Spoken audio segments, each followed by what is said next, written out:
Breaking news. Thousands die in tsunami catastrophe along the Gold Coast as record-breakingly high sea levels engulf the coastline. The death toll is yet to be confirmed, and the effects of global warming continue to cause devastation in forms of natural disasters all around the globe. Chairperson, ladies and gentlemen, these are the kinds of news stories that are insanely close to becoming a reality, with reports confirming that we have only 11 years to act upon the climate crisis before the damage done is irreversible.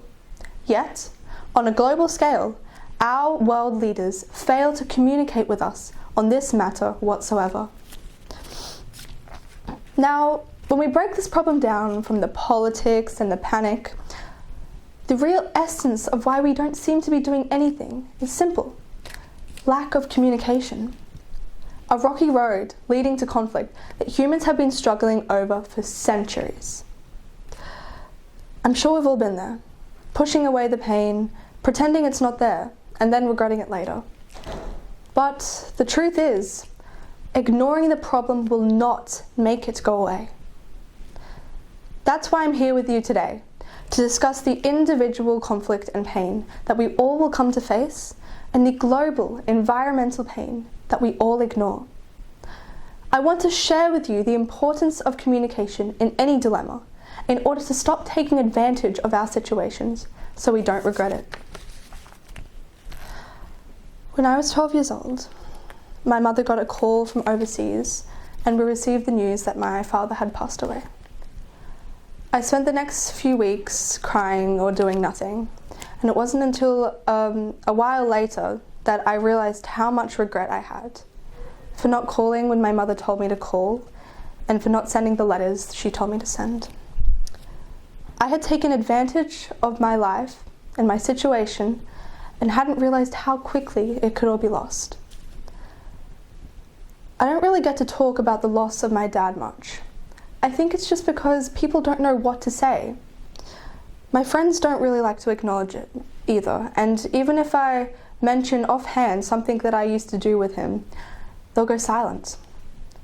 I guess it's an awkward interaction. What to say and how to say it. I guess we just feel so bad about the pain that others deal with that it's hard to address and sometimes better to ignore.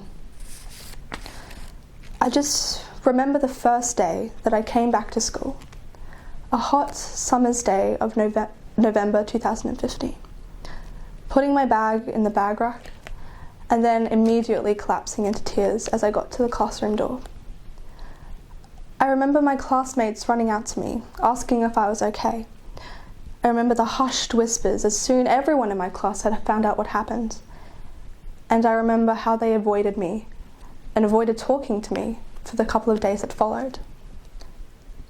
That is why I want to talk about it now, to share with you my story.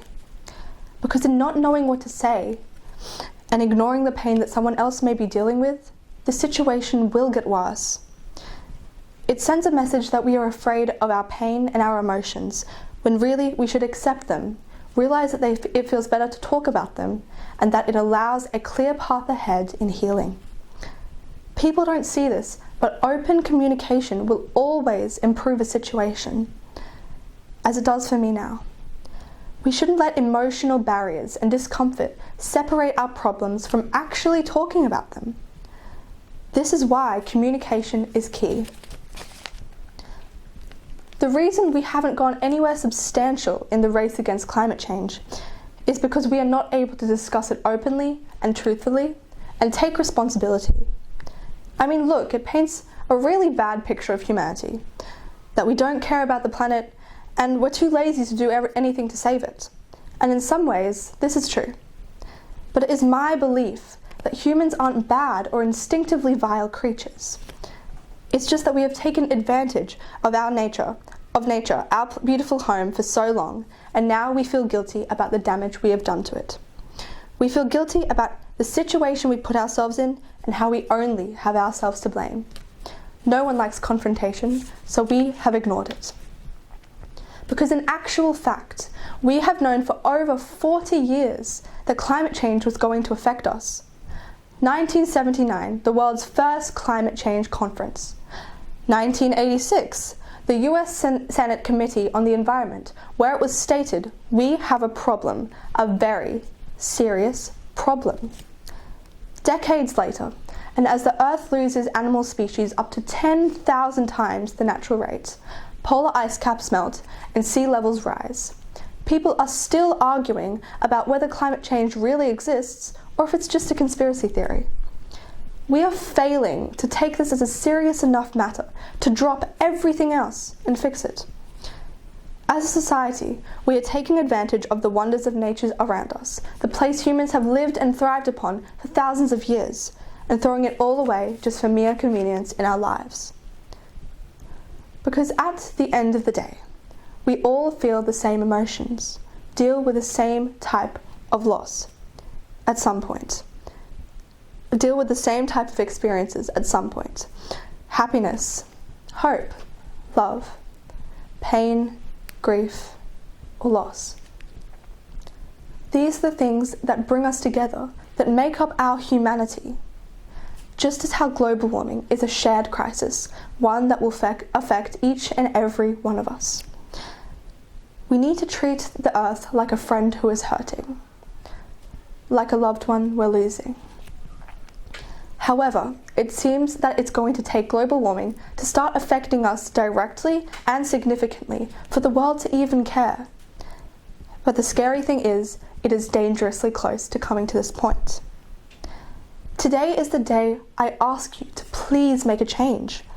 We need to stop taking advantage of things we have always had, because soon, and much sooner than you may expect, we may not have them. Instead of our politicians and world leaders dodging the subject and making false promises, we need to grow up, cut the act, and take responsibility.